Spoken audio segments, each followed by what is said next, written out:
दस्त हुए हैं, लूज मोशन हुआ है, तो घर वालों को दवाई नहीं लेनी चाहिए, दवाई मुझे ही लेनी चाहिए, मेरी जिम्मेदारी है।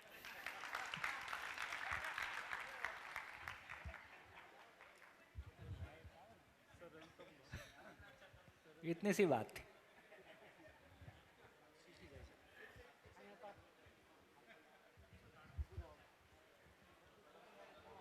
बहुत बढ़िया। हाँ जी, माइक इधर, एक माइक। एक जो बिंदु और लग रहा है हाँ जी। कि चूंकि जैसा आप कह रहे थे वो जीवन डिफाइन ही नहीं हुआ और जो ईश्वर है इसके बारे में वो रहस्य में रहा, हाँ। तो अगर मैं जिम्मेदार भी हो जाऊं तो मैं क्या पढ़ाऊंगा?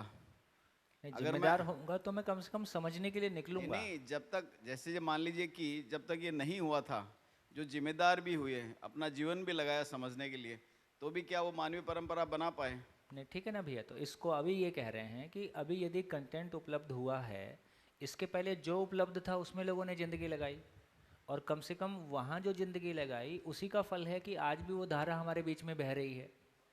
तो जो भी मानव को लेके शोध करने की, प्रकृति को लेके शोध करने की, कम से कम ये इस परंपरा की देन है कि जिसने इंद्रियों में जीने को जीना नहीं माना, मानव शरीर नहीं है ऐसा बताया, फिर वो आत्मा है, कुछ और है, आगे की बात है। और किसी ज्ञान को कभी भी इस देश में, है ना, किसी धन और पद को सम्मान नहीं मिला, अंततः किसी फ़कीर को, किसी ज्ञानी को ही सम्मान मिला। तो ये तो कम से कम हमारी जो भी हमारा इतिहास है उसके चलते ज्ञान परंपरा की स्थापना तो यहाँ है ही है, और उसके चलते ही बहुत दूर हम चले भी आए हैं। लेकिन उसमें यदि और क्लैरिटी बनेगी तो हम और बेहतर चल पाएंगे, है ना। हाँ जी, बढ़िया। और कुछ? अब तक मानव का अध्ययन नहीं हुआ है, जो भी हुआ है वर्क वो ईश्वर और शरीर के अध्ययन में ही ज़्यादा हुआ है, और अब जो भी ये सिचुएशन है उसी की कारण ही है। हाँ, मानव का अध्ययन नहीं हुआ है, इसलिए मेरे खुश होने की जिम्मेदारी मैंने स्वीकारा ही नहीं है। मेरे खुश होने की जिम्मेदारी ईश्वर पे है, देवी देवता पे है, माँ बाप पे है, सास पे है, ऑफिस वाले पे है, कंपनी पे है ना। तो मेरे खुश होने की जिम्मेदारी, मेरे खुश रहने की जिम्मेदारी मेरी है, इसलिए हमने ये स्वीकारा भी नहीं है। हाँ जी। हेलो हेलो भैया, मुझे ये डाउट हो रहा है कि जब पेरेंट और चाइल्ड का रिलेशन है तब ज़्यादा रिस्पॉन्सिबिलिटी पेरेंट की होती है, क्योंकि चाइल्ड पेरेंट का बिहेवियर देख के लर्न करता है। हाँ। मुझे यहाँ तक रिलेशन क्लियर नज़र आता है, लेकिन जब और भी रिलेशंस होते हैं, जैसे हस्बैंड वाइफ के रिलेशन होते हैं, या जैसे लॉजिक बहुत बढ़ गया, तो लॉजिक बढ़ने की वजह से जो कुछ नेगेटिव एविल्स थे सोसाइटीज़ के वो रिमूव हो रहे हैं, धीमे धीमे डॉरी रिमूव हो रहा है कि हम क्यों लड़कियों से दहेज लें, सती सिस्टम रिमूव हो गया। तो अभी गर्ल्स का लॉजिक इतना बढ़ गया कि अगर कुछ हस्बैंड गलत कर रहा है, गैम्बलिंग में है और किसी भी तरह की गलत चीज़ों में इन्वॉल्व है, मे बी सेंसरी प्लेजर्स हैं, एक्स्ट्रा मैरिटल अफेयर है, कुछ भी है, इसकी वजह से भी जो इतने डाइवोर्स केसेस बढ़ गए हैं। और यहाँ पे ही सिखाया जा रहा है कि परिवार को साथ लेके चलना है, कॉपरेशन से लेके चलना है। तो वहाँ पे एज अ मतलब गर्ल का क्या रोल है? क्योंकि मुझे लगता है गर्ल का बहुत बड़ा रोल होता है पूरी फैमिली को यूनाइट करके रखने में, डॉटर इन लॉ का बहुत बड़ा रोल हो जाता है, क्योंकि बच्चा सेवा करे ना करे लेकिन एक डॉटर इन लॉ का रोल हो जाता है। वो माँ बाप, उसके सास ससुर को भी लेके चलना है, हस्बैंड को लेके चलना है, बच्चों को लेके चलना है। तो डॉटर इन लॉ का तो बहुत बड़ा सोसाइटी में रोल है। और डाइवोर्सिस से तो पूरी फैमिलीज ब्रेक होती जा रही है, आज स्प्लिट हो गई हैं। तो वहाँ पे लड़की लॉजिक लगाए, नहीं नहीं कि मैं गलत क्यों सहन करूँ, आज तो मैं भी सक्षम हूँ, लिटरेट हूँ, मैं कमा सकती हूँ, मैं क्यों उसकी आदतें सहन करूँ। या ये इतनी जो आदतें हैं उसको तो चेंज होने में भी टाइम लगेगा। जब तक लड़की जीवन विद्या में आएगी, अपना चेंज करेगी कंडीशनिंग और खुद सही होगी, फिर हस्बैंड का सही करने निकलेगी, तब तक तो रिलेशन स्प्लिट हो जाता है। बोलो दशरथ भाई। तो देखो, बहुत आपको दशरथ भाई वाला फॉर्मूला अपनाना पड़ेगा, पूरे घर के बदल डालूंगा। सिल्वेनिया लक्ष्मण। तो भैया पूरा परिवार ले आओ, परिवार को हॉल तक लाने की जिम्मेदारी आपकी, रिजल्ट देने की जिम्मेदारी हमारी, जब तक हम बैठे, है ना। और कल को ये सारी सभा इस रूप में है कि कल को इसको कैसे और मल्टीप्लाई किया जाए, है ना। हर शहर में, हर गांव में ऐसे में इसमें समझ के बात करने में क्या दिक्कत है। जीरो बजट प्रोग्राम है, इसमें कोई बजट नहीं, पैसे की भूमिका ख़त्म, पद की भूमिका ख़त्म, पढ़े लिखे की भूमिका ख़त्म, पढ़े लिखे हो तो बहुत अच्छी बात है, नहीं पढ़े लिखे हो और अच्छी बात है। उस मिटाना नहीं पड़ता, उस बेचारे को अपना ईगो लेके बहुत दिन तक चलता है ना। और धीरे से अब ये समझ में देखो आने वाला, और आप कुछ समय देख लो, एक वो ना भाई आप तुम यार तुम इतने स्मार्ट हो तो खुश क्यों नहीं हो? खुश रहो ना यार। तुम अपने आप को इतना स्मार्ट मानते हो, बड़ा मानते हो, सक्षम मानते हो, बहुत पढ़ा लिखा मानते हो, तो खुश रहो ना। ये आके आदमी को सोचने के लिए मजबूर करता है। तो आपका सारा ज्ञान ध्वस्त हो जाता है, सारा पद और धन ध्वस्त हो जाता है, क्योंकि आप खुश तो नहीं हो। और खुशी इन चीज़ों पे, खुशी इन चीज़ों के ना होने से हम दुखी हो सकते हैं, लेकिन ये मेरी खुशी होने का आधार, खुश होने का आधार तो नहीं है। उसकी दुनिया अलग है। तो वो दुनिया को पकड़ने का एक तरीका तो यही है कि एजुकेशन होगी तो सभी बच्चे उसमें शामिल हो जाएंगे। दूसरा तरीका होगा, जो अब बड़े हो गए हैं उनका तरीका, उनका प्रौढ़ शिक्षा कार्यक्रम ही उनका तरीका है, अडल्ट एजुकेशन। तो भैया प्रौढ़ शिक्षा कार्यक्रम में आओ, शिविर करो, अध्ययन शिविर करो, अपने समझ देख लीजिए कितने ही सारे परिवार मिलेंगे। ये पिछली बार ये दोनों हस्बैंड वाइफ थे, इस बार इनके दोनों बच्चे हैं। तो इसका कोई तरीका नहीं है, और जब तक नहीं है तब तक थोड़ा बहुत झेलने की हिम्मत बढ़ाओ। क्या करो, लेकिन मुश्किल नहीं। जहां भी परिवार साथ में चल दिया फिर चीजें इतनी मुश्किल नहीं है। हाँ जी, बढ़िया। और अपने आगे ब्रेक से पहले जो चर्चा हुई उससे ये भी एक मेरे मन में निकल के आया है, बहुत पहले से भी निकल के आया है, जो शेयर करना चाहता हूँ कि जैसे मैं कोचिंग क्लास चलाता हूँ और टीनेजर बच्चों को पढ़ाता हूँ। हाँ। तो हम उसका फीस भी लेते हैं, लेकिन जब ये बच्चों के प्रति भाव बनता है, हाँ। तो उसी एज से ये जीवन क्या है अगर उसकी समझ उनको दिलाई जाए तो काफ़ी कुछ अगली पीढ़ी में हम ये बदलाव देख सकते हैं। और ये काम करने से शायद दीदी ने जो बोला उसका भी कुछ निकल के आएगा। और मित्रों से प्रस्ताव भी रखा है कि कुछ सेशन वगैरह में उनको एक एजुकेशन का एक मॉडल बना जाए, तो सभी जगह पे उपलब्ध। देखिए ये बात तो समझने की है कि अभी मैंने झारखंड में शिविर किया था। वहाँ एक हमारे मित्र हैं जो सत्यप्रकाश जी के माध्यम से जुड़े, और वो आईआईटी की कोचिंग चलाते हैं। अब एक बैच में उनके पास 300, 400, 500 स्टूडेंट्स रहते हैं। तो अभी मैं शिविर करने गया तो उन्होंने 150 क्लासरूम के और अपने कोचिंग वाले बच्चे बिठा दिए। वो खुद भी उनके साथ काम करते हैं, तो उनका मोटिवेशन लेवल उनका है ना वो बिल्कुल अलग है। लेकिन क्लैरिटी हमारी ये होना है, अभी आप फीस लो ना, मैं उसके लिए मैं ये नहीं कह रहा हूँ कि आप लोग फीस मत लो, लेकिन कम से कम यदि हमारे टच में कुछ बच्चे आ रहे हैं तो उसको हम फीस लेके जो कुछ टेक्निकल नो हाउ दे रहे हैं, सब्जेक्ट की जानकारी दे रहे हैं, लेकिन उसके साथ कुछ ज़िंदगी भी दे सकते हैं। लेकिन अपना फोकस बहुत क्लियर रखना होगा कि मेरे को अपना तन मन धन लगाना है ताकि सत्य स्थापित हो जाए, या सत्य को यूज़ करके अपना तन मन धन और अपनी पहचान बढ़ानी है। सत्य को यूज़ करना है या सत्य के लिए यूज़ होना है, क्या ठीक है? सत्य को यूज़ करना है या सत्य के लिए यूज़ होना है? सत्य के लिए यूज़ होना है। तो सत्य के लिए अपना तन मन धन, सत्य मुझ में स्थापित हो जाए, समाज में स्थापित हो जाए, उसके लिए मेरा तन मन धन लग जाए। इससे बढ़िया और बढ़िया काम कुछ नहीं हो सकता है। इससे कम में तृप्ति हो नहीं सकती है, कुछ भी करके देख लो। तो धीरे धीरे ये क्लैरिटी हमको बनेगी।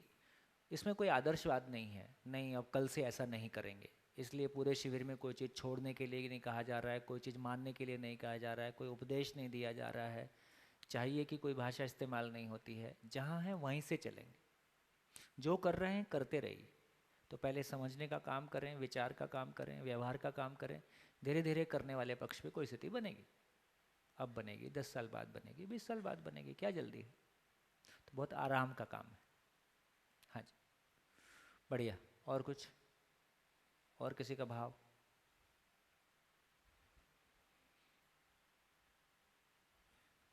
कहाँ पहुँचे? कहाँ पहुँचे? इस सारी चर्चा से कहाँ पहुँचे? तो क्या एस्टेब्लिश हो गया है ना? कुछ शेयर करोगे?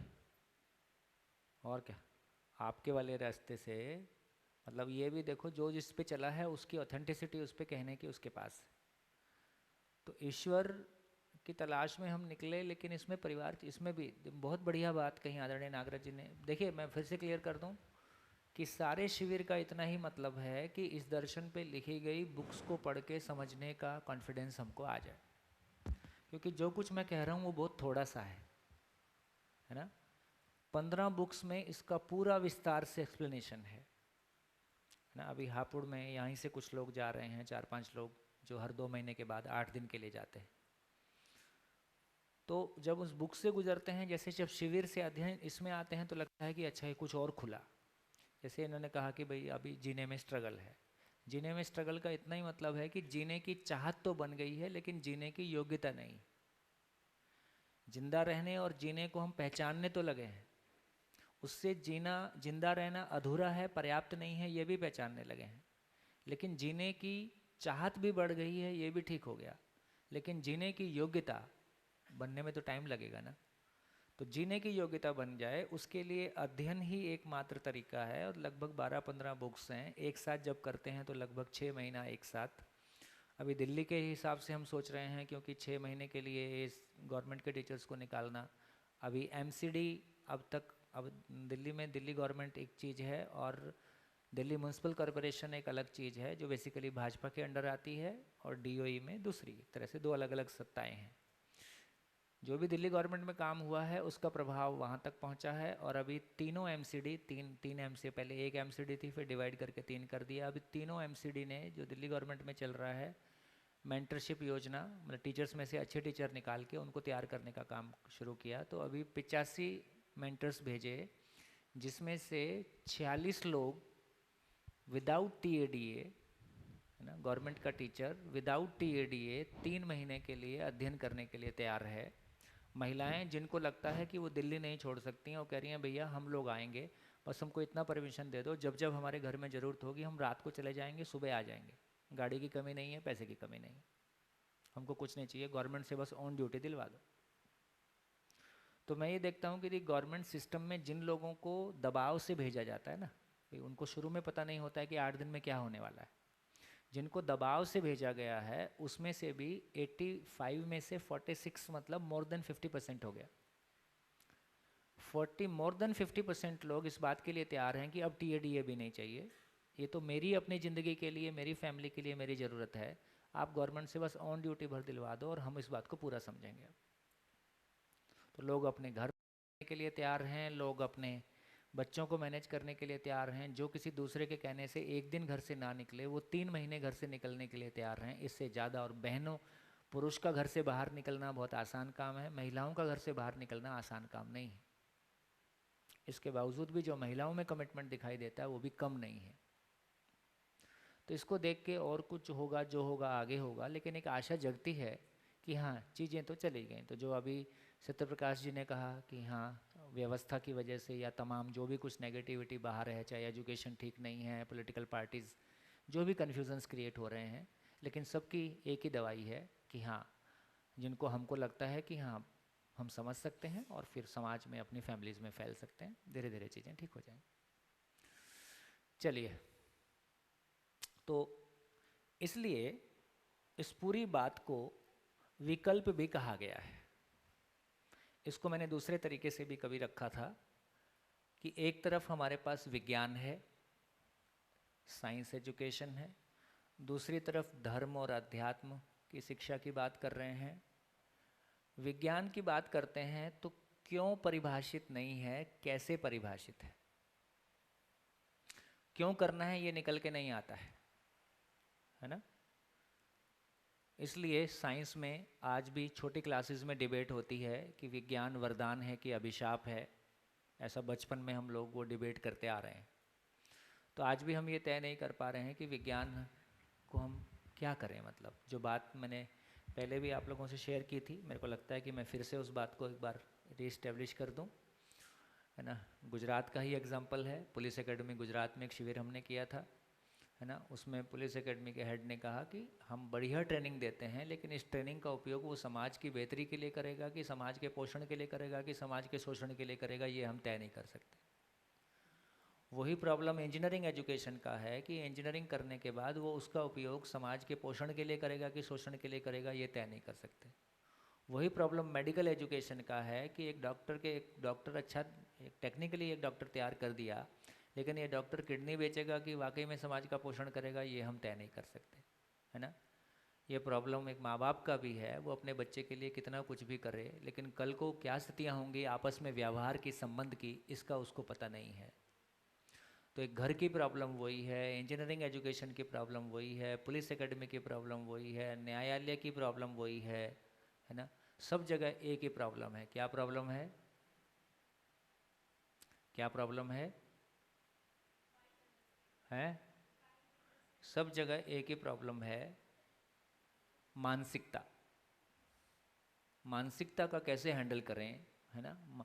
आप किसी एक लड़के से शादी कर सकते हो, आप प्यार करके शादी कर सकते हो, 8 साल के अफेयर के बाद शादी कर सकते हो, शादी के बाद क्या होगा ये आपको पता नहीं।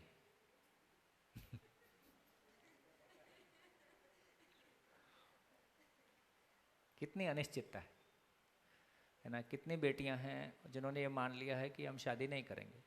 ऐसा नहीं कि करना नहीं चाहते, डरे हुए हैं, डर है कि कल क्या होगा। तो इसका मतलब है कि ये सब जगह में एक ही प्रॉब्लम आ रही है कि ये मानसिकता को कैसे हैंडल करें। तो सार क्या निकला? हम साइंस पढ़ते हैं तो क्यों परिभाषित नहीं हुआ, कैसे परिभाषित हुआ, है ना। सॉरी, उल्टा कर दिया मैंने।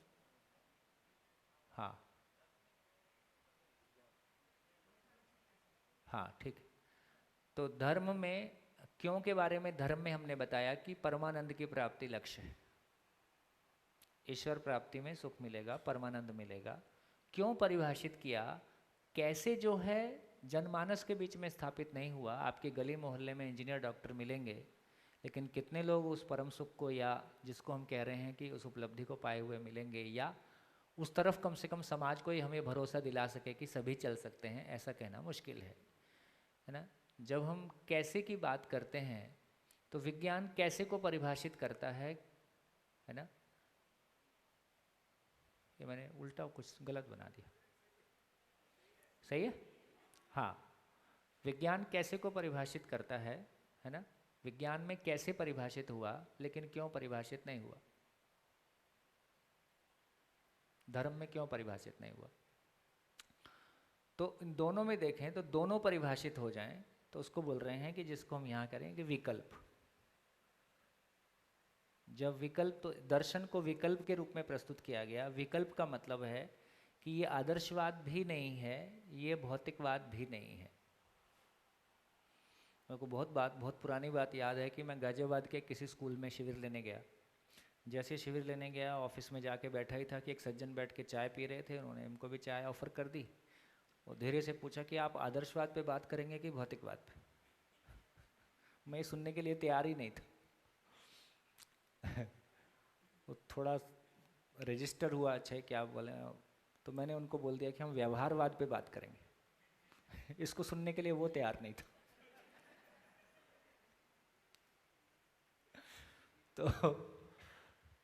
तो बेसिकली जो विकल्प कह रहे हैं तो इसका मतलब है, विकल्प कह रहे हैं तो इसका मतलब है कि ना तो आदर्शवाद की बात कर रहे हैं, ना भौतिकवाद की बात कर रहे हैं। तो विकल्प का मतलब है कि मानव का अध्ययन की बात कर रहे हैं, मानव को समझने की बात कर रहे हैं। यहाँ से हम ये लाइन ले सकते हैं अब कि यदि किसी इकाई को समझना है तो फिर उसका मतलब क्या है। यदि किसी इकाई को हम समझने की बात कर रहे हैं तो उसका मतलब क्या है ना। जैसे ये क्या है, ये क्या है, पेन। जब हम इसको पेन बोलते हैं तो हमको लिखने की एक व्यवस्था का पता है, उसमें पेन को पहचाने हुए हैं। मैं आदिवासी को दिखाऊंगा तो क्या बोलेगा, वो तो पेन नहीं बोलेगा, ठीक है। तो बेसिकली हमने पेन को यूज़ किया है, इसलिए हम इसको पेन के रूप में पहचान पाते हैं। तो ये एक बात, इससे एक बात समझ में आया कि कोई चीज़ बड़ी पिक्चर समझ में आती है ना। जो हमने शिविर में हम चर्चा करते हैं कि होल समझ में आता है तो पार्ट समझ में आता है। ध्यान में आ गया, ध्यान में आ गया। तो यहाँ से हम उस लाइन को लेके आगे की बात शुरू कर सकते हैं। तो बेसिकली जब विकल्प कह रहे हैं तो मानव का अध्ययन है, मानव का अध्ययन है। मानव को समझने गए तो 3 मूल बात यहाँ पे कह दें। मानव का अध्ययन करने गए तो पता चला कि हमको समझना पड़ेगा कि अस्तित्व क्यों है, कैसा है। ये कनेक्शन बैठ गया ना? शिविर के दौरान इस पे हम बहुत चर्चा करते हैं, इसलिए मैं ज़्यादा चर्चा भी नहीं कर रहा हूँ, लेकिन ये बात बहुत क्लियरली समझ में आ गई कि अभी हम मानव को पहचानते हैं कि मानव को जानते हैं? हैं? पहचानते हैं।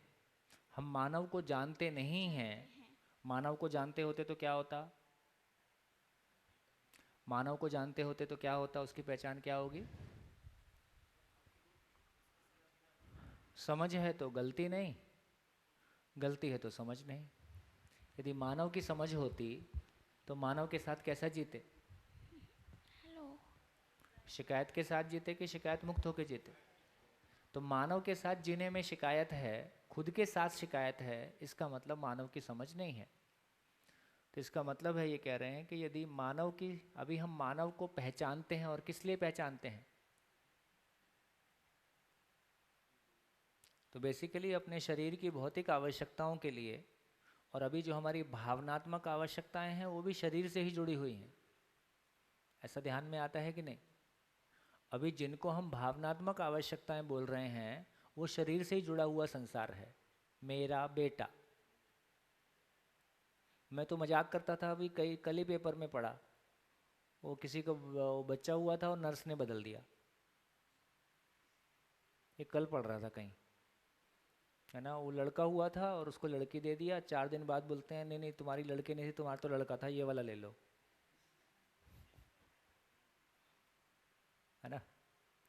तो जितने लोग हॉस्पिटल में पैदा हुए हैं इनमें से हो सकता है बहुत सारे लोग बदल गए।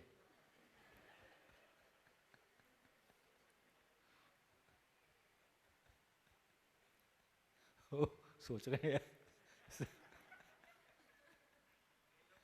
नर्स है जिसकी टांग पड़ के ले आती है, अभी ये तुम्हारा है, आप कह देते हैं मेरा है।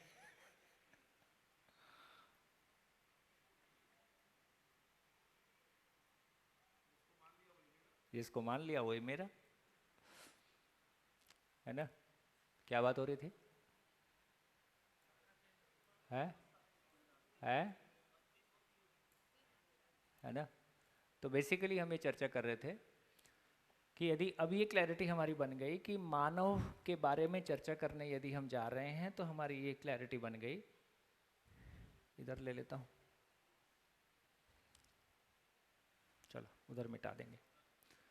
तो एक ही बात ये समझ में आ गई कि यदि कोई चीज़ के बारे में हम व्यवस्था कर रहे हैं तो अभी मानव को हम पहचानते हैं अपने शरीर की। हाँ, मैं कह रहा था कि भावनात्मक आवश्यकताएं अभी हमारी, जिनको अभी हम भाव बोल रहे हैं, भाई बहन का भाव और बच्चों का माँ बाप के प्रति भाव, ठीक, ये सारे भाव अभी क्या चीज़ हैं? ये मानव को जान के बने हैं कि मानव को हमने शरीर के अर्थ में पहचाना हुआ है? तो हमने अभी जो हमारे भाव हैं ये सारे भाव परिवर्तनशील हैं, जबकि हम भाव में स्थायित्व चाहते हैं। तो ये सारे भाव केवल शरीर को पहचानने के आधार पर हैं। शरीर बदलता है इसलिए भाव भी बदलते हैं। इसलिए मेरा बेटा मतलब मेरे शरीर का हिस्सा, भाई बहन मतलब एक ही गर्भ से पैदा हुए 2 शरीर, है ना। तो इस तरह से जो भी हम संबंध को हम देख रहे हैं अभी, ये सारे दोस्त का मतलब है जिनकी रुचियां समान हैं, है ना। तो इसका मतलब है कि जिसको संसार में अभी हम संबंध के रूप में पहचानते हैं, ये संबंध शरीर के आधार पे पहचाने हुए संबंध हैं, है ना। ये मानव को पहचान के पहचाने हुए संबंध हैं कि ये मानव को जान के पहचाने हुए संबंध हैं? हाँ, कुछ तो बोलो, है ना। इसका मतलब है कि हम मानव को जानते नहीं हैं। तो जानने का मतलब क्या होता है? तो जानने के बारे में पहले से भी कहा है, फिर से एक बार रिपीट कर देता हूँ यदि कुछ लोग के ध्यान में नहीं रहा होगा। तो जब हम जानने की बात कर रहे हैं तो क्या मतलब है? मैं एग्जाम्पल लिया था कि एक मशीन का टुकड़ा, एक मशीन का कोई पार्ट आपके हाथ में रखते हैं और पूछा जाए कि ये क्या चीज़ है, तो कौन पहचानता है ना। तो कौन पहचानता है? जिसको पूरी मशीन का पता है उसको पता, वो मशीन के एक ही पार्ट पहचानता है कि सारे पार्ट पहचानता है? वो तो मशीन के सारे पार्ट पहचानता है। कोई भी पार्ट निकाल के उसके हाथ में रखोगे तो बता देगा कि ये वो पार्ट है। इसका मतलब जो पूरी मशीन को पहचानता है वो उस पार्ट को पहचानता है। और जब मैं किसी पार्ट को पहचानता हूं तो मैं क्या पहचानता हूं? जब मैं किसी पार्ट को पहचानता हूं तो मैं क्या पहचानता हूं? इसकी पूरी मशीन में इसका रोल क्या है? पूरी मशीन में इसका रोल क्या है, या ये पार्ट कैसे बनता है? तो ये पार्ट कैसे बना है और पूरी मशीन में इस पार्ट की भूमिका, ये किसी इकाई के बारे में पूरा समझना है। इसका मतलब है कि किसी इकाई के बारे में समझने का मतलब है, किसी इकाई के बारे समझने का मतलब है पूरी मशीन को समझना है। अब यदि आदमी को समझना है तो क्या करना है? आदमी को समझना है तो क्या करना है? हैं? पूरा से समझना है ना? यदि आदमी को समझना है तो फिर पूरा अस्तित्व ही समझ में आना होगा, तो हमको पता चलेगा इस बड़ी पूरी कायनात में ये आदमी पैदा क्यों हो गया। ये मानव नाम की चीज पूरे एग्जिस्टेंस में क्यों बन गई, और यदि ये बन गई है तो इसके बनने का कोई पर्पस होगा। तो ये मशीन कैसे बनी और इसके बनने का कोई पर्पस है, ये आदमी को जानना हुआ। इसका मतलब है कि शरीर के अर्थ में किसी को पहचानना, जिसी को दुभाषा दिया कि जिंदा रहने के अर्थ में एक दूसरे को पहचानते हैं कि जीने के अर्थ में एक दूसरे को पहचानते हैं। तो जिंदा रहने के अर्थ में एक दूसरे को पहचानते हैं तो उसको नाम दिया। इसका मतलब है कि इसको 3 भाग में कहा कि अस्तित्व क्यों है, ये पूरा एग्जिस्टेंस क्यों है, और ये कैसे है, कैसे बना, और इसके होने का पर्पस क्या है। पूरा एग्जिस्टेंस क्यों है और इसके होने का पर्पस क्या है। इस पूरे एग्जिस्टेंस में मैं भी हूं, मैं भी क्यों हूं और मैं कैसे हूं, मैं कैसे बना और मेरे होने का पर्पस क्या है। ये समझ में आ जाए तो मुझको ये समझ में आ जाए कि मानव के रूप में फिर मेरा आचरण क्या है, मानव के रूप में मेरा आचरण क्या है, करना क्या है। बोलचाल की भाषा में कहा है ना, अस्तित्व क्यों है, कैसा है। बोलचाल की भाषा में कहा कि संसार क्या है, मैं क्या हूं और करना क्या है। इससे ज़्यादा प्रश्न आदमी के पास, मतलब कंटेंट मूल में इतना ही है कि मैं क्या हूं, संसार क्या है, मैं क्या हूं, करना क्या है। कुल काम इतना है, कंटेंट का टोटल फैलाव इतना है कि संसार क्या है, मैं क्या हूं, करना क्या है ना।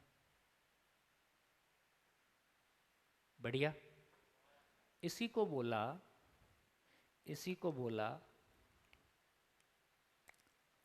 अस्तित्व दर्शन ज्ञान।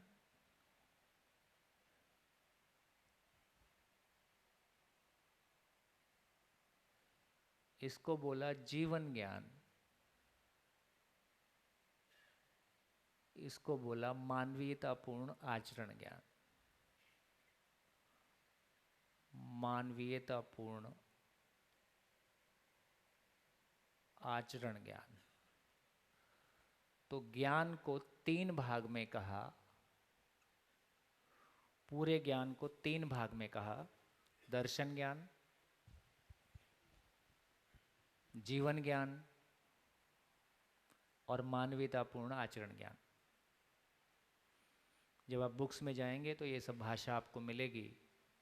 तो अध्ययन बिंदु का मतलब है कि बुक्स को पढ़ के समझने के लिए आपकी तैयारी कराने का काम शुरू करा देते हैं।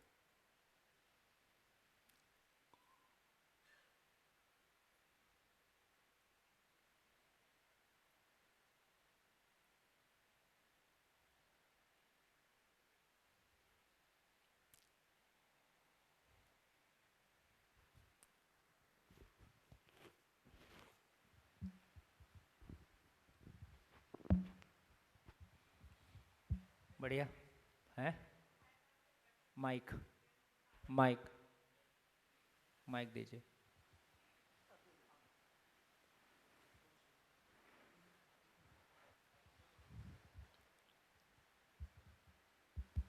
हेलो भैया, सुबह आपने बताया था ना कि गठन पूर्णता, क्रिया पूर्णता, आचरण पूर्णता, तो वो क्या है? ये 3 ये मिल गए तो वो 3 क्या थे? अच्छा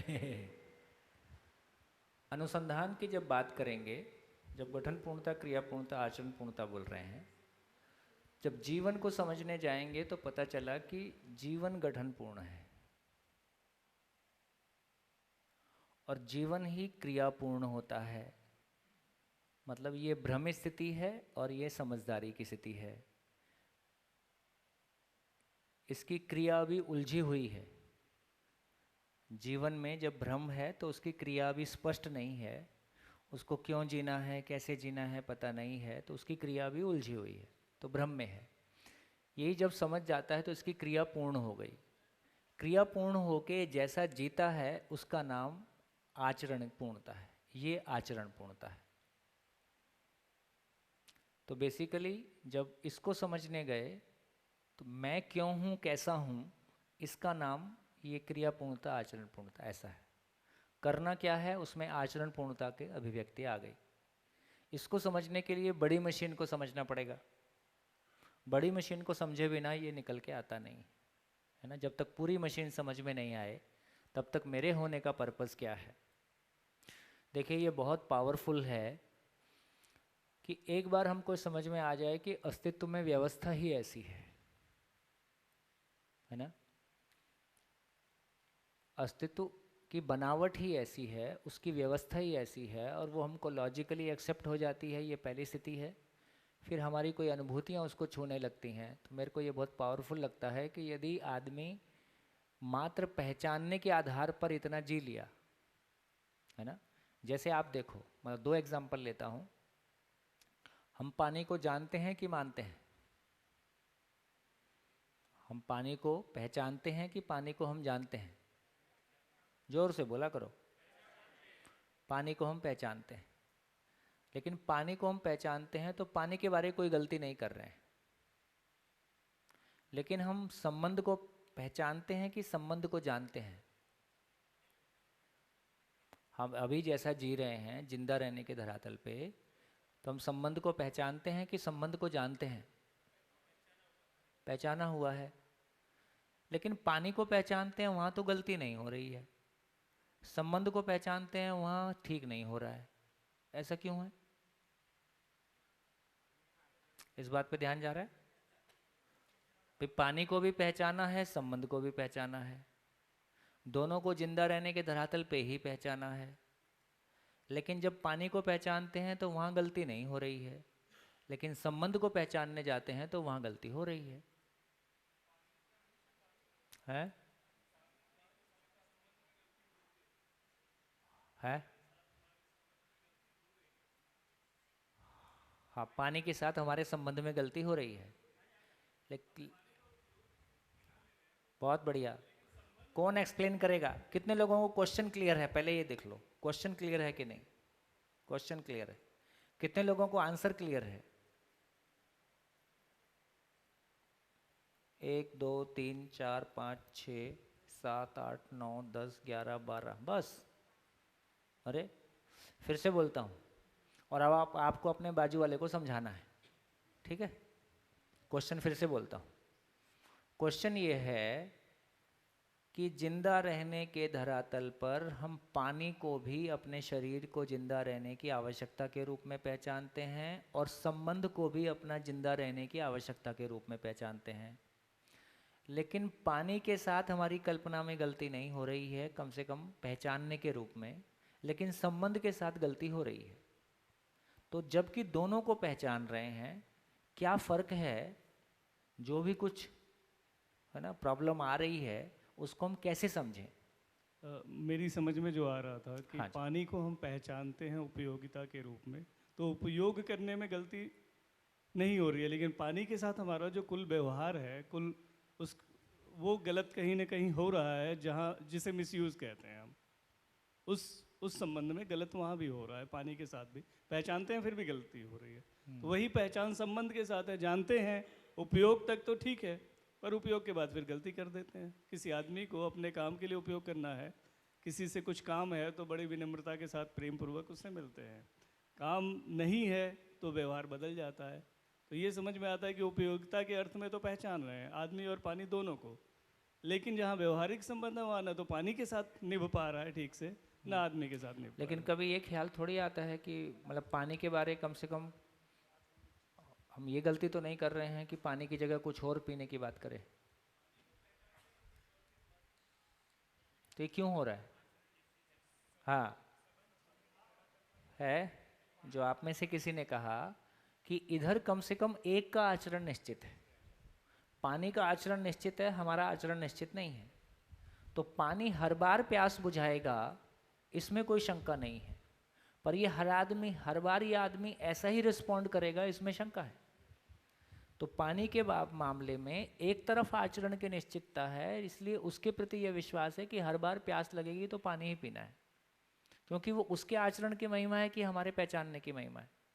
देखा जाए तो वो उसके आचरण की महिमा है, इसलिए मैं उससे आश्वस्त हूँ। लेकिन जब संबंध पहचानने की बात आई है तो दोनों तरफ दो अनिश्चित चीज़ें आ गई हैं।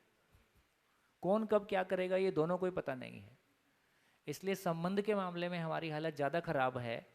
पानी के मामले में कम से कम एक तरफा पानी कम से कम धोखा नहीं देगा। पिछली बार पिया था तो प्यास बुझ गई, इस बार बुझ ही नहीं रही है। ऐसा होने लगे तो पानी पीते समय हमेशा शंका होगी कि इस बार प्यास बुझेगी कि नहीं बुझेगी। पानी के साथ ऐसा नहीं हुआ है। तो कम से कम अब हमारा ध्यान हर चीज़ की तरफ जाएगा कि जो कुछ भी हो रहा है कि हम उसका ऑब्जर्वेशन भी ले सकें और कहाँ लोचा हुआ, कहाँ गलती हुई उसको पहचान सकें।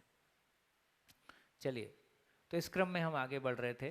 तो मैं कह रहा था कि पूरे ज्ञान को हमने 3 रूप में पहचाना। जैसे अभी भाभी ने कहा कि हाँ भाई, ये गठन पूर्णता, क्रिया पूर्णता और आचरण पूर्णता की बात कही थी, उसको कहाँ रखेंगे। तो जब हम आगे अध्ययन क्रम में बढ़ते हैं तो हम यही करते हैं कि जो कुछ भी कहा गया है इनके आपस के लिंकेजेस क्या हैं। इतनी सारी बात कह दी गई, सुनने में तो अच्छा लगा, लेकिन वो आपस में जुड़ी नहीं। तो जो भी कुछ 15 बुक्स में लिखा है, जो भी कुछ शिविर में बोला गया, जो भी कुछ अध्ययन में बोला गया, हर चीज़ का आपस में कोई कोई कनेक्शन है। तो वो कनेक्शन हमको दिखने लगता है तो सारी चीज़ें अपनी अपनी जगह प्लेस होने लगती हैं। तो हमको लगता है कि अब समझ में आ रहा है। नहीं तो टुकड़े टुकड़े में चीज़ें रखी हैं, लेकिन यदि वो मेरे को आपस में जुड़ नहीं रही हैं तो वो मेरे ऊपर बोझ सा बना रहता है, प्रेशर क्रिएट करता है। चलिए, इतनी हमारी क्लैरिटी बन गई तो हम अपनी यात्रा को आगे गति और दे सकते हैं।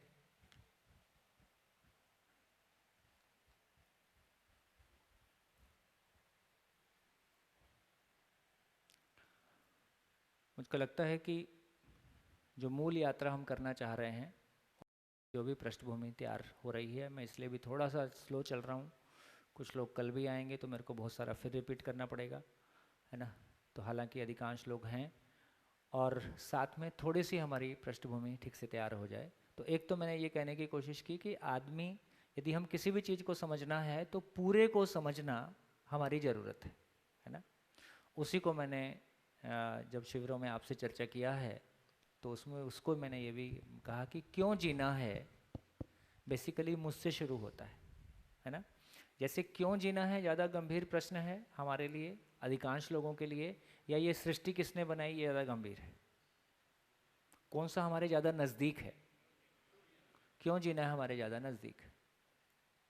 सृष्टि किसने बनाई ये किसी साइंटिस्ट के लिए हो सकता है थोड़ा सा गंभीर प्रश्न हो, लेकिन हर आदमी, आम आदमी को देखते हैं तो उसके लिए क्यों जीना है, और मेरे जीने से कोई वो ईश्वर नाम की चीज़ जुड़ती है तो मैं उसको भी समझना चाहता हूँ, है ना। तो मूल में जब मैं कहता हूँ कि क्यों जीना है, तो फिर से इसको दूसरे किसी व्यक्ति ने एक दूसरी भाषा में कहा कि मेरा जीना तो अपनी जगह है ना। क्या बोला? मैं क्यों जी रहा हूँ ये सेकेंडरी क्वेश्चन है। प्राइमरी क्वेश्चन ये है कि ये जहाज जा कहाँ रहा है। ध्यान में है? कितने लोगों के ध्यान में है? गुड, है ना, गुड। तो ये जहाज जा कहाँ रहा है, तो एक बार इस जहाज का पता चले तो मेरा भी पता चले कि मैं इस जहाज के साथ कहाँ जा रहा हूँ।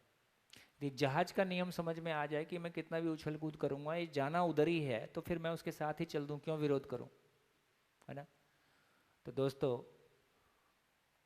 बात को अप्रोच करने का तरीका है, जितनी समग्रता के साथ हमारे भीतर इस बात की स्वीकृति हो गई कि ये तो ऐसा ही है, उतना ही चीज़ों को स्वीकारने में और चीज़ों की गहराई में जाने में हमको मदद मिलती है ना। ये एग्जाम्पल मुझको बहुत लाइव लगा, और मैंने जब भी शिविरों में इसको प्रयोग किया लोगों का ध्यान बहुत अच्छे से कंटेंट की तरफ आया, है ना। इसका मतलब है कि कोई चीज़ कहने का एक तरीका, मतलब उसी चीज़ को बहुत तात्विक रूप में भी कहा जा सकता है, लेकिन उसी चीज़ को जब व्यावहारिक भाषा दी जाती है तो कितना अपील करता है ना। जहाज जा कहाँ रहा है ये पता चले तो मेरा भी पता चले कि मैं कहाँ जा रहा हूँ। तो जहाज कहाँ जा रहा है ये प्राइमरी क्वेश्चन है। तो जहाज कौन है? अस्तित्व जहाज है। तो मैं एक अस्तित्व रूपी जहाज में हूँ, और अभी पिछले दिनों किसी ने मेरे से फ़ोन करके कहा कि ये तो हम अलग अलग भी नहीं हैं। अभी जैसे हमको लगता है कि मेरे परिवार में 10 लोग रहते हैं, आपके परिवार में 10 लोग आपको दिखाई देते हैं, लेकिन कोई बहुत दूर रहने वाला आपके परिवार को हो सकता है वो तो एक एंटिटी के रूप में देखता है। सोलर सिस्टम में सारे ग्रह हमको अलग अलग दिखाई देते हैं, जब कोई बहुत ऊंचाई से देखता है तो वो भी एक पॉइंट दिखाई देता है ना। पूरा का पूरा सोलर सिस्टम केवल एक पॉइंट ही दिखता है। पॉइंट को फैलाते हैं तो उसमें फिर कई सारे प्लैनेट्स हैं। उसी तरह से एटम हमारे लिए एक है, पर जब एटम के अंदर जाके देखते हैं तो पता चलता है कि उसमें भी, है ना, 25 पार्टिकल और हैं। इसका मतलब है ये अलग देखने का और साथ देखने का जो कॉन्टेक्स्ट है, ध्यान में आ रहा है? अलग देखने का और साथ देखने का जो कॉन्टेक्स्ट है, ये कॉन्टेक्स्ट क्या चीज पे डिपेंड करता है? हम खड़े कहाँ हैं? ठीक हो गया? हम खड़े कहाँ हैं? खड़े का मतलब है हम खड़े कहाँ हैं, इसका क्या मतलब है? हम खड़े कहाँ हैं इसका कॉन्टेक्स्ट क्या है? अभी हमारी वर्तमान चर्चा में इसका कॉन्टेक्स्ट क्या है कि हम खड़े कहाँ पे हैं? हाँ, जीव चेतना पे खड़ा हूँ कि मानव चेतना पे खड़ा हूँ? मैं एनिमल कॉन्शियसनेस के साथ हूँ कि ह्यूमन कॉन्शियसनेस के साथ हूँ? यदि मैं एनिमल कॉन्शियसनेस के साथ हूँ तो मेरे को शरीर ही अलग अलग दिखते हैं, उसकी आवश्यकताएं ही अलग अलग दिखती हैं, उसमें ही कंपैरिजन और तमाम दुनियादारी दिखाई देती है। यदि मैं मानव चेतना पे खड़ा हूँ, है ना, या मैं मानव चेतना की ग्लिम्स मेरे को मिलता है तो पता चलता है कि ये पूरी सृष्टि कोई एक जहाज है, और मैं चाह के भी इससे विपरीत नहीं जा सकता। यदि एजुकेशन में ये बात ठीक से कन्वे हो जाए और एक बच्चे को ये बात ठीक से कन्वे हो जाए कि ये जहाज, जिसको हमने व्यावहारिक भाषा में कहा कि नियम का विरोध ही दुख है। ध्यान में है? नियम का विरोध ही दुख है। इसका मतलब जहाज किसी एक दिशा में जा रहा है, उससे विपरीत जाने की मेरी हैसियत नहीं है। जहाज से नीचे नहीं कूद सकता हूँ, है ना। वहाँ तो कम से कम जहाज के नीचे कूदने की जगह भी दिखाई देती है भाई आप कूद सकते हो, सुसाइड कर सकते हो। यहाँ तो वो कूदने की जगह भी नहीं है। आप एक प्लेनेट पे हो तो प्लेनेट पे ही हो, ठीक। तो इसका मतलब है कि जहाज किसी एक दिशा में जा रहा है। इस पूरे के पूरे जहाज का कोई नियम है, इसका कोई अपना पर्पज़ है। तो यदि उस जहाज का पर्पज़ और उसका नियम और उसकी सारी एंटिटीज़ के आपस का नियम समझ में आता है तो मानव गलती नहीं करेगा। हम तो उस जहाज में शामिल, उस जहाज की यात्रा में हम उसका विरोध नहीं करेंगे, हम तो उसमें शामिल होना ही चाहते हैं। इसको और व्यवहारिक भाषा में कहा कि अस्तित्व की बारात निकली है ना। हमारे पास 2 ही ऑप्शन है, उस बारात को समझकर उसमें शामिल हो जाएं या अपनी बारात निकालें।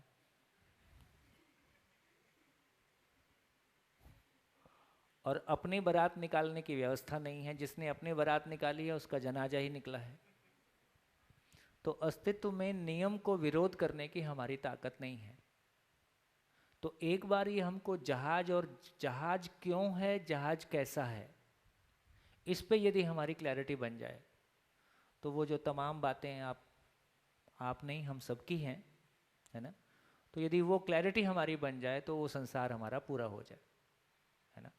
तो इस सत्र में, परिचय सत्र में, पहले हम जब परिचय सत्र करते थे तो ये चर्चा 8वें दिन करते थे। धीरे धीरे हमारी भी हिम्मत बढ़ी। फिर इस चर्चा को अभी मैं शिविर करता हूँ तो मैं 4थे दिन ले आता हूँ, और अब हम आज शिविर कर रहे हैं तो आज हम पहले दिन वहाँ से शुरू कर रहे हैं, है ना। इसलिए अगला 8 दिन हमारा जिस तरह से कनेक्ट होने वाला है एक एक चीज़ के साथ, उस पे जो हमारी क्लैरिटी बनने वाली है उसकी संभावना पहले की तुलना में बहुत बेहतर है। तो एक ये बात हमारे दिल में ठीक से उतर गई कि मैं अकेला नहीं हूँ, मेरी फैमिली भी अकेली नहीं है, और मेरा ये शहर भी अकेला नहीं है, और ये गुजरात भी अकेला नहीं है, और ये भारत भी अकेला नहीं है, और ये प्लेनेट भी अकेला नहीं है, और ये सोलर सिस्टम भी अकेला नहीं है, और ये गैलेक्सी भी अकेला नहीं है, और सब कुछ साथ साथ है, सब कुछ साथ साथ है, और आपस में बहुत फाइन नियम से जुड़ा हुआ है ना, उसका अपना वर्तन है, यदि उससे बाहर जाने की कोई गुंजाइश नहीं है। तो ये पूरी सृष्टि में हम साथ साथ हैं, सशरीर हैं तो भी साथ साथ हैं, शरीर नहीं है तो भी साथ साथ हैं, है ना। यदि हम अब दूसरे शिविर में बैठे हैं तो हमको पता है कि शरीर मरता है, मैं नहीं मरता हूँ, कम से कम ये सूचना हमारे पास पहले भी किसी रूप में थी, अभी थोड़ी सी और बेहतर रूप में है। तो मैं हूँ ही, इसका मतलब है कि यदि मैं हूँ ही और मैं इस जहाज पे हूँ, तो मैं सशरीर हूँ तो भी जहाज पे हूँ, बिना शरीर हूँ तो भी जहाज पे हूँ, है ना। इस जहाज का कोई नियम है, इस जहाज को समझे बिना मैं कुछ भी उससे विपरीत करूँगा, उसी का नाम दुख है। तो सारे दुख मात्र इस बात की सूचना है, सारे दुख मात्र हमारी गाड़ी में लगे हुए इंडिकेटर की तरह से है, जो ये बताता है कि पेट्रोल ख़त्म हो रहा है या पेट्रोल कितना है या गाड़ी में हीट कितनी है। तो गाड़ी के बारे में सारी इन्फॉर्मेशन देने के लिए सारे मीटर्स हैं। तो गाड़ी में जितने भी मीटर्स लगे हैं वो गाड़ी के बारे में इन्फॉर्मेशन, अलग अलग चीज़ों के बारे में इन्फॉर्मेशन दे रहे हैं। तो मेरी ज़िंदगी में जितने भी दुख आते हैं, तो मेरी ज़िंदगी में आने वाले सारे दुख मेरी सारी अलग अलग जगह की स्थितियों के बारे में सूचनाएं हैं।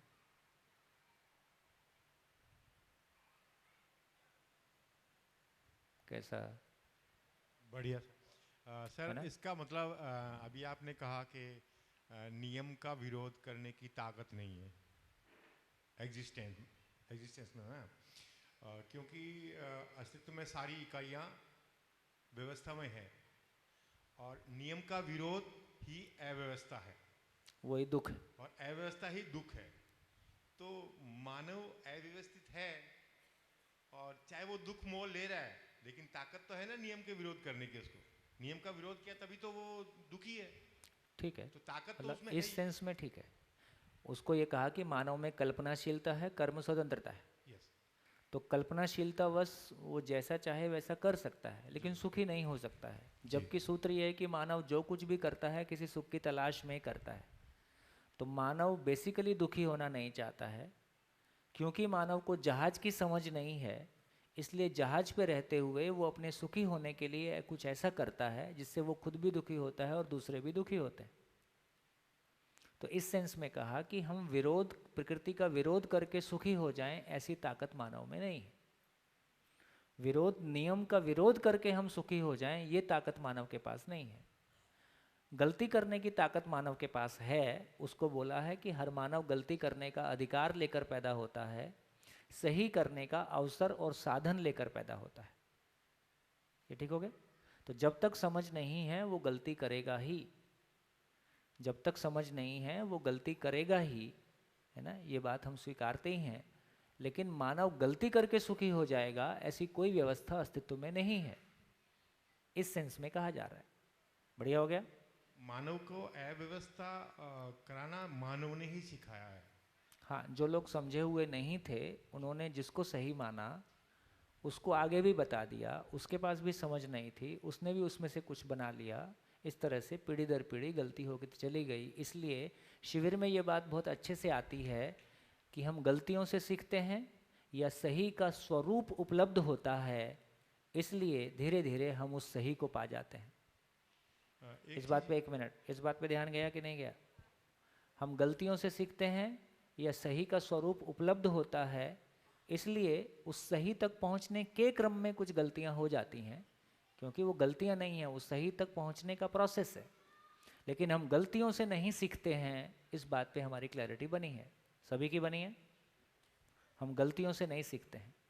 इसलिए यदि हमको संबंध में जीना नहीं आता है तो हर पीढ़ी तमाम गलती करने के बाद, तमाम दुखों से गुजरने के बाद अगली पीढ़ी में हम और गलती किए हैं, हम गलतियों से मुक्त हो गए हैं, ऐसा नहीं हुआ। सर एक समझ में नहीं आया, ये आपने लिखा यहाँ पे कि सुखी सुखी रहना मेरी जिम्मेवारी। हाँ, सुखी रहना वही सुखी है ये सर। सुखी इसको आपने दो भागों में बांट दिया, आदर्शवाद और भौतिकवाद। भौतिकवाद तो समझ में आ गया, शरीर, सुविधा, संग्रह और ठीक है, क्योंकि सुख और दुख शरीर को मालूम होता है जहाँ तक मेरा आइडिया। अभी एक शिविर और, ईश्वर जो है, एक शिविर और, ठीक है इट्स ओके। लेकिन ईश्वर, आपने ईश्वर लिया है दूसरी तरफ, तो ईश्वर कौन? जो शरीर में मैं हूँ उसको बोला आपने ईश्वर? नहीं, उसको नहीं बोला। तो ईश्वर भक्ति और विरक्ति से क्या ईश्वर को पाया जा सकता है? आप छोड़ दो इस लेवल लाइन को। ठीक है। दो एक छोटा सा और डाउट है, सुखी और खुशी दोनों में कोई डिफरेंस है? मुझे बहुत खुशी मिली, मुझे मैं बहुत सुखी हूँ। बताओ भाई, कुछ फर्क? खुशी मिली इतनी कि मन में ना समाए।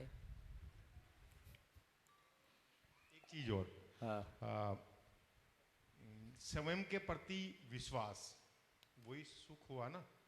ठीक है। तो ट्रस्ट में और बिलीफ और ट्रस्ट, क्या दोनों में फर्क है? लिख लो अभी, क्या? लिख लो।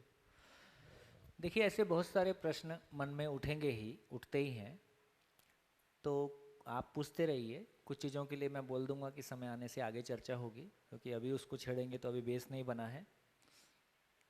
तो मुझको इस बात को दोहराने की ज़रूरत नहीं है कि जितने भी प्रश्न आपके मन में उठते हैं कम से कम उनको लिखते जाइए, है ना। समय के साथ साथ उत्तर मिलते जाएंगे, आप बोलते भी जाइए।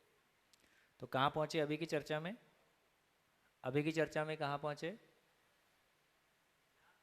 हैं? जहाज कहाँ जा रहा है? जहाज कहाँ जा रहा है? और जहाज से अलग चलने की मेरी हैसियत नहीं है। मैं भी जहाज का एक पार्ट हूँ, तो जहाज से अलग चलने की मेरी कोई हैसियत है नहीं। दुखी हो सकता हूँ, चल सकता हूँ, मतलब दुखी हो सकता हूँ, और दुखी मैं होना नहीं चाहता, इस सेंस में कह रहे हैं। तो हम दुखी होना नहीं चाहते, इसलिए जहाज से विपरीत चल के मैं सुखी हो जाऊँ ऐसी कोई संभावना है नहीं। तो बेसिकली मुझको इतना ही समझना है कि ये जहाज क्यों है, ये जहाज कैसा है, ये अस्तित्व क्यों है, ये अस्तित्व कैसा है, मैं उस पर क्यों हूँ, और मैं कैसे बना हूँ, और फाइनली करना क्या है।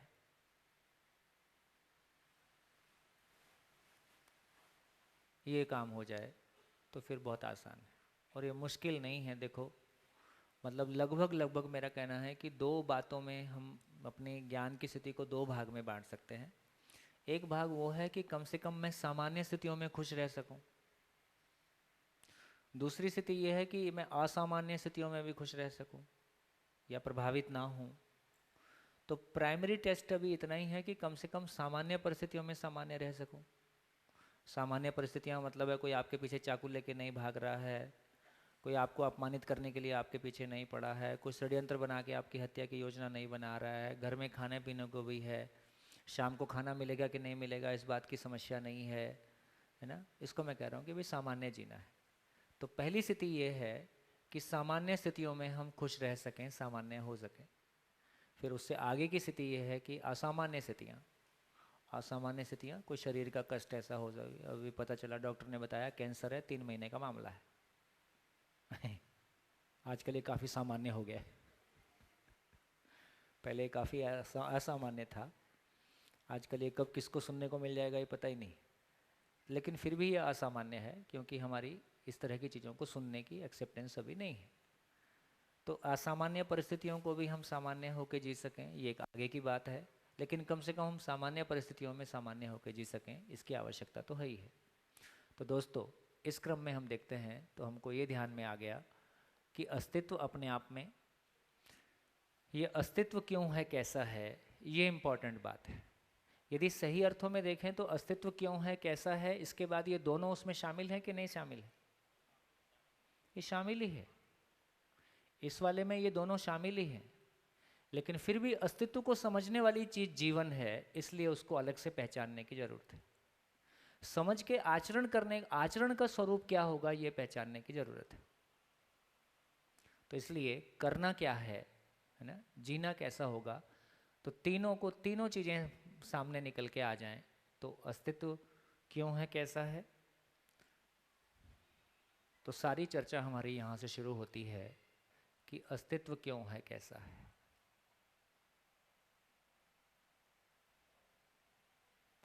अस्तित्व क्यों है, कैसा है का मतलब है कि अस्तित्व में व्यवस्था का स्वरूप कैसा है।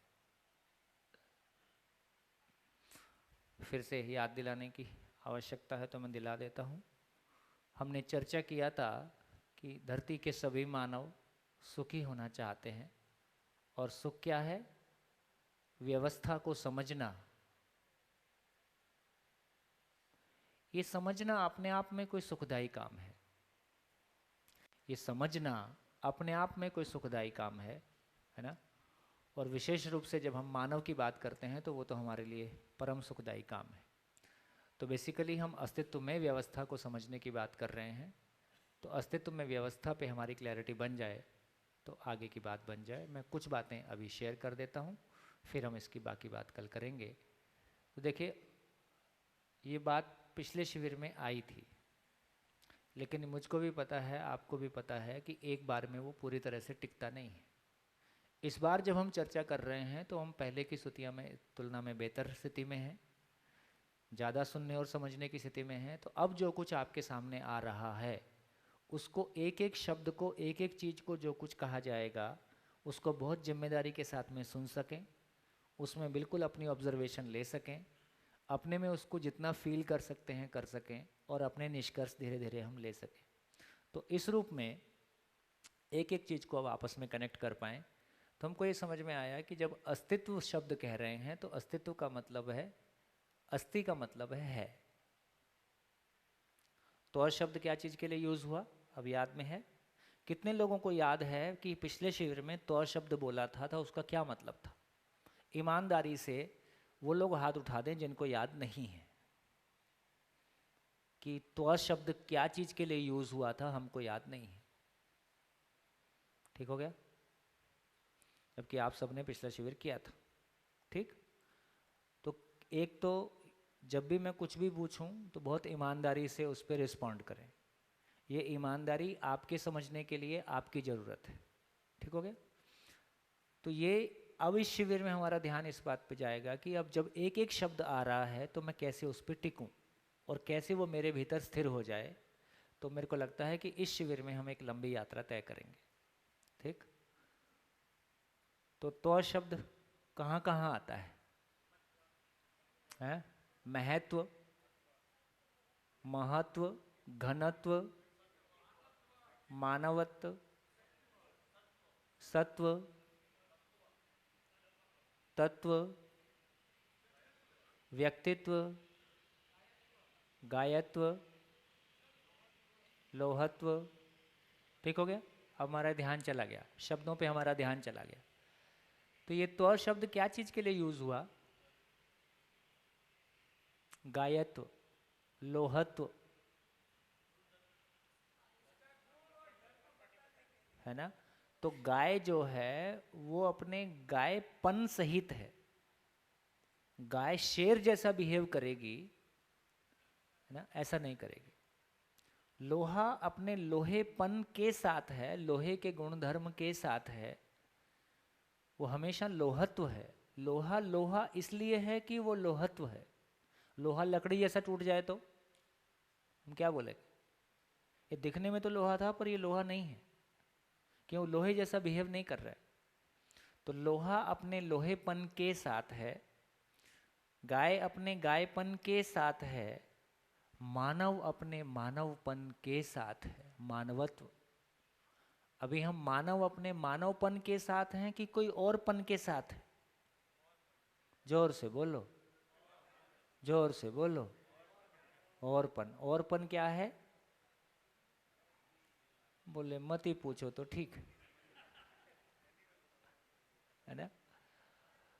तो इसका अर्थ ये हुआ कि बाकी सभी इकाइयाँ अपने पन के साथ हैं, होनेपन के साथ हैं, मानव अपने होनेपन के साथ नहीं है।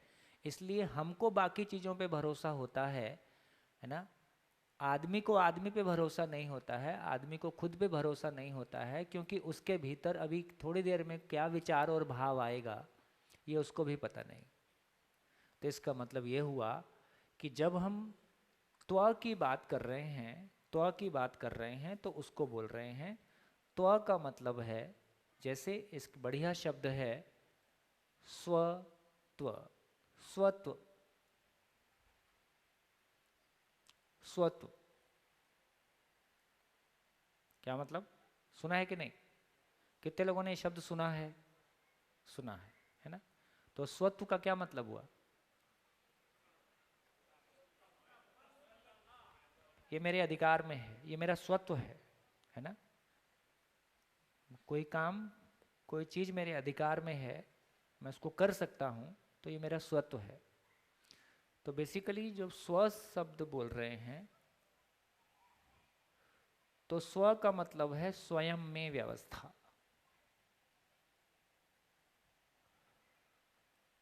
स्व का मतलब है स्वयं में व्यवस्था, त्व का मतलब है व्यवस्था में भागीदारी।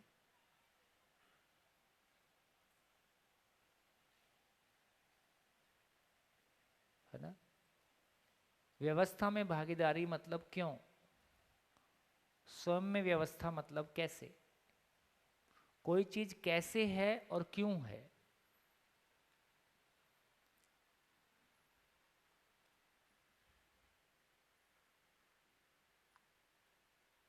त्व शब्द जहां भी आएगा वो व्यवस्था में भागीदारी के स्वरूप को बताता है, उसके होने के पर्पस को बताता है ना। मानवत्व, इसका मतलब मानव का व्यवस्था में भागीदारी का स्वरूप कैसा होगा। तो मानव अपने पर्पस के साथ है तो मानव है, मानव अपने पर्पस के साथ नहीं है तो मानव नहीं है। तो हम आकार से मानव हैं कि आचरण से मानव हैं? जोर से बोलो। हाँ।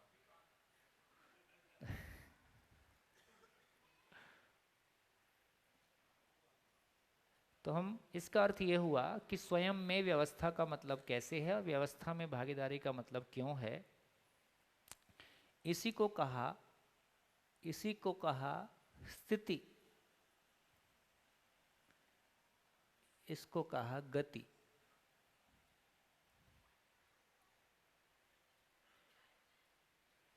कैसे बोला? इसी को बोलचाल की भाषा में शब्द ले आऊं तो हमने बोला मनस्थिति, है ना, और मनोगति, दोनों शब्द हम यूज करते हैं। और मनोगति नहीं होती है तो दुर्गति होती है। मनोगति ठीक नहीं है। मनस्थिति, और दूसरी भाषा में हम शब्द यूज करते हैं परिस्थिति। मनस्थिति, परिस्थिति। तो मनस्थिति मतलब मन की स्थिति, परिस्थिति मतलब जो भी कुछ वातावरण है उसमें स्थिति कैसी बनी हुई है। तो इस तरह से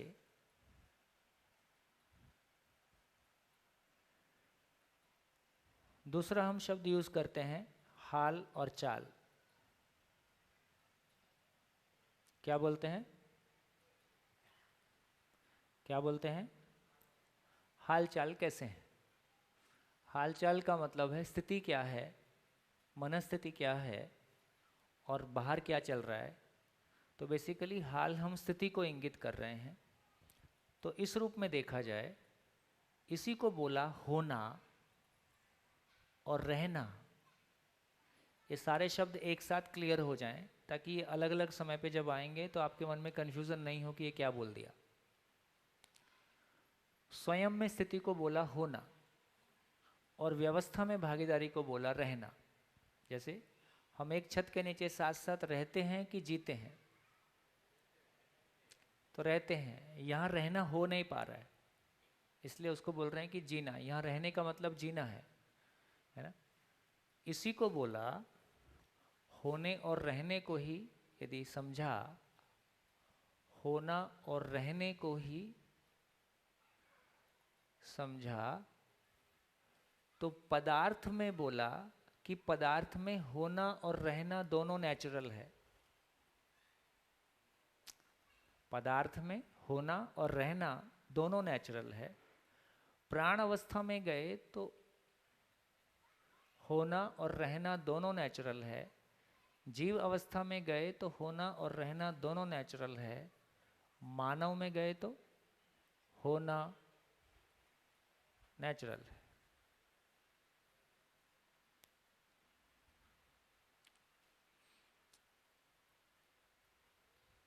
क्या हुआ? है ना? क्या हुआ? मानव में, इसलिए इसका सूत्र क्या है? सूत्र है स्थिति गति नित्य वर्तमान है।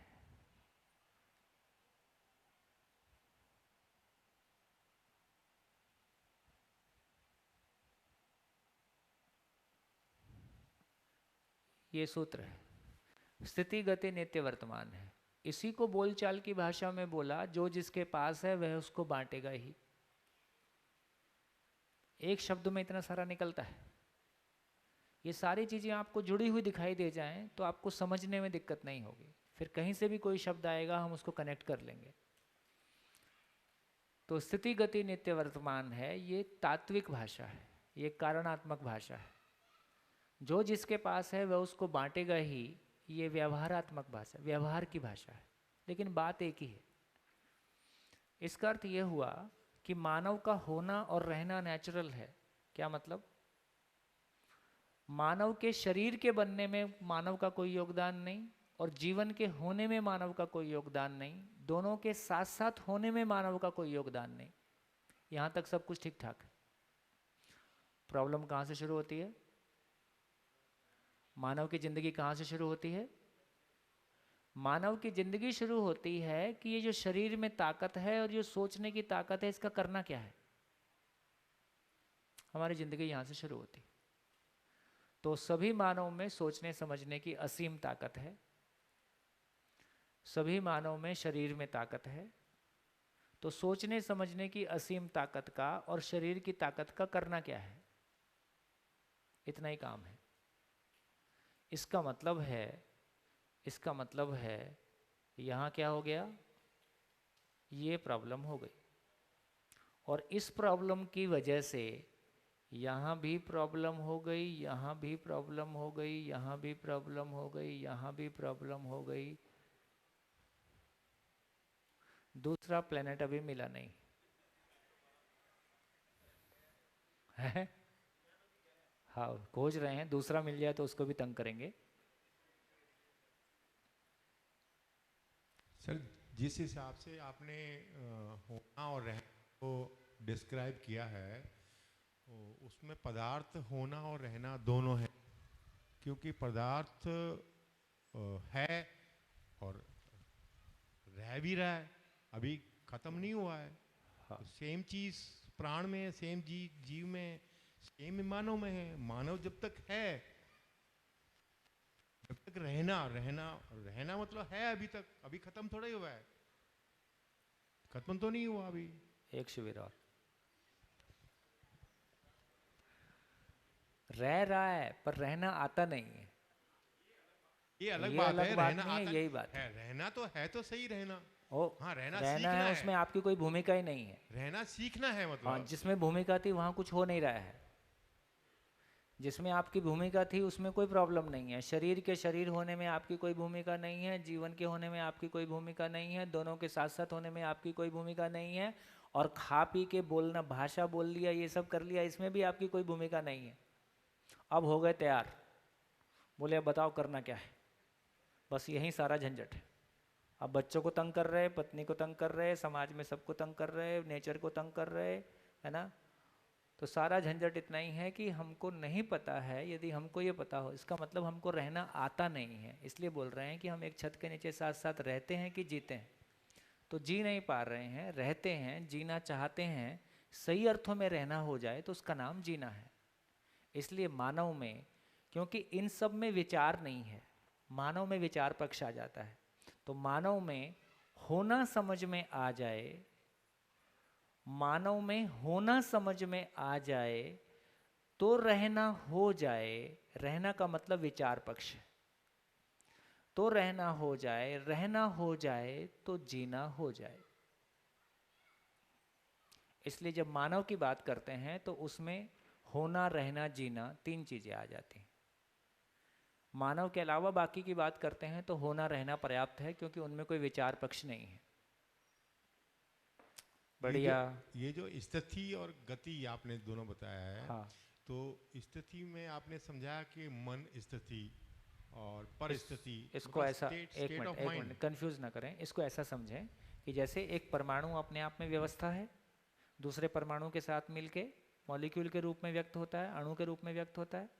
एक अणु अपने आप में व्यवस्था है, ये धरती अपने आप में एक व्यवस्था है ना, इतनी बड़ी जल राशि, इतने चारों अवस्थाएं, ये सोलर सिस्टम के साथ एक व्यवस्था है। तो हर इकाई स्वयं में व्यवस्था है और बड़ी व्यवस्था में उसका एक निश्चित भाग है, बड़ी व्यवस्था का हिस्सा है। ये सोलर सिस्टम अपने आप में एक व्यवस्था है और ये गैलेक्सी के रूप में एक अपनी व्यवस्था को पहचाने हुए है। जब इन सारी गतियों को हम देखते हैं, अब मेरे को बार बार वो गतियां दोहराने की ज़रूरत नहीं है जो हम परिचय शिविर में करते हैं, है ना। तो इसका मतलब ये हुआ कि हर इकाई स्वयं में व्यवस्था, ये पंखा अपने आप में व्यवस्था है और आपको हवा दे रहा है तो व्यवस्था में भागीदार है ना। ये मकान अपने आप में व्यवस्था है, हमारे रहने का आश्रय बना हुआ है तो व्यवस्था में भागीदारी हो गई। तो इसका मतलब है कि किसी इकाई के स्थिति गति, किसी इकाई के होने का स्वरूप उसकी स्थिति गति का होना है। हर इकाई अस्तित्व में, किडनी अपने आप में व्यवस्था है, शरीर की व्यवस्था में भागीदार है ना। इसका मतलब यदि कोई चीज व्यवस्था में भागीदार नहीं है तो वो इकाई स्वयं में व्यवस्था है कि अव्यवस्था है। जिस दिन किडनी का काम नहीं करेगी उस दिन वो डॉक्टर ये बताता है कि ये किडनी खराब हो गई है। तो यदि कोई इकाई व्यवस्था में भागीदार नहीं है तो वो इकाई स्वयं में व्यवस्थित है कि अव्यवस्थित है? क्या इकाई है इस पूरी धरती पे जो अपने आप में व्यवस्थित नहीं है? मानव। इसलिए कैंसरस सेल भी वही इकाई है जो शरीर की किसी व्यवस्था का हिस्सा नहीं है। कैंसरस सेल, हाँ, मानव अस्तित्व का, ऐसा आप ये कह रहे हैं कि इसका मतलब मानव अस्तित्व में कैंसर सेल जैसा है, ऐसा आप बोल रहे हैं। ठीक है कि नहीं? कितने लोग इनसे सहमत हैं? हाथ तो उठ। सर बिल्कुल सही बात है। हाँ। जो कुछ प्रकृति के साथ में जितनी छेड़खानी आज के मानव ने की है तो वो गड़बड़ है। कैंसर है तभी तो करी है। कैंसर क्या करता है? शरीर में वही तो है, एक अंग से दूसरे अंग में, दूसरे अंग से तीसरे अंग के तो अंदर। कैंसर का मतलब है कि शरीर में कुछ ऐसी कोशिकाएं जो शरीर के किसी पार्ट का, किसी ऑर्गन का हिस्सा नहीं है और वो तेजी से मल्टीप्लाई होने लगता है, उसको हम कैंसरस सेल बोलते हैं, है ना। यदि मानव भी व्यवस्था में भागीदार नहीं है और तेजी से इसकी संख्या बढ़ता है, उससे इन्होंने ऐसा तर्क लगाया कि इसका मतलब मानव और कैंसरस सेल में एक ही टाइप का बिहेवियर दिखाई देता है। ऐसा ही बोल रहे हैं? गलत बोल रहे हैं? कितने लोगों को लग रहा है ठीक बोल रहे हैं? हाथ उठाओ। अच्छा, कितने लोगों को लग रहा है कि ठीक नहीं बोल रहे हैं? अच्छा, समझाओ भाई। कल से हम फ्लाइट मोड में आ जाएंगे, है ना। अभी वो रनवे तक आए ना, घुमा घुमा के लाता है, फिर हेलो इधर उधर घुमाते रहता है एयरपोर्ट पे ही, है ना। फिर धीरे से खड़ा करके फिर एक्सीलेटर दबाता है। तो सर शादी करने तक और बच्चे पैदा करने तक तो मानव व्यवस्था में रहता है, तो वहाँ तक तो कोई दिक्कत नहीं है। बच्चे पैदा करने के बाद में गड़बड़ होता है, तो वो सिस्टम वहाँ से सही करना है। क्योंकि अगर शादी नहीं करेगा और बच्चा अगर पैदा नहीं कराया तो सृष्टि खत्म हो जाएगी, कुछ बचेगा ही नहीं, तो अव्यवस्था हो गई। तो वो तो व्यवस्था है, वहाँ तक तो व्यवस्थित है मानव। वहाँ तक तो बच्चा जब तक पैदा होता है, 9 महीने गर्भ में रहने के बाद में जब तक बाहर आता है, अस्तित्व में आता है, जब तक तो वो व्यवस्था में है, क्योंकि 9 महीने रह के आया, व्यवस्था में रह के आया। लेकिन वहाँ आने के बाद में गड़बड़ स्टार्ट होती है। तो वो सही, वही सही करने वाली है। तो गड़बड़ कौन करता है? माता पिता। माता पिता तो माता पिता उसको आशीर्वाद देता है, जैसे मैं दुखी रहा तुम भी दुखी रहना और मैं इसमें कोई कमी नहीं करूँगा।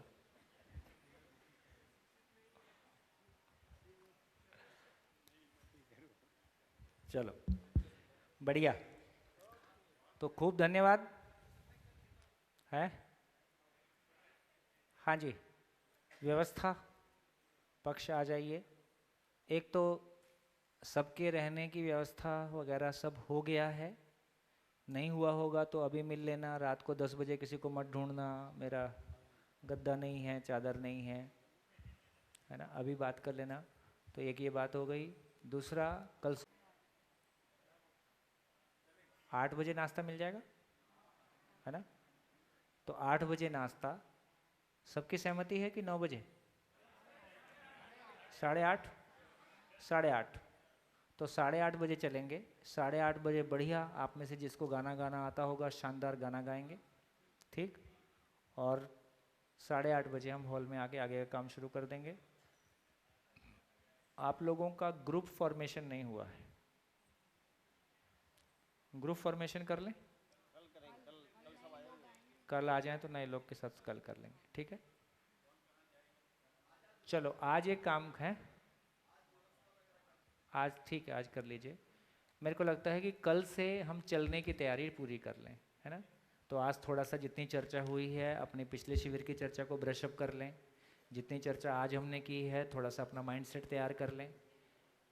देखिए, ये अंतर समझ के रखें कि परिचय शिविर में फिर भी हमको इस बात का ध्यान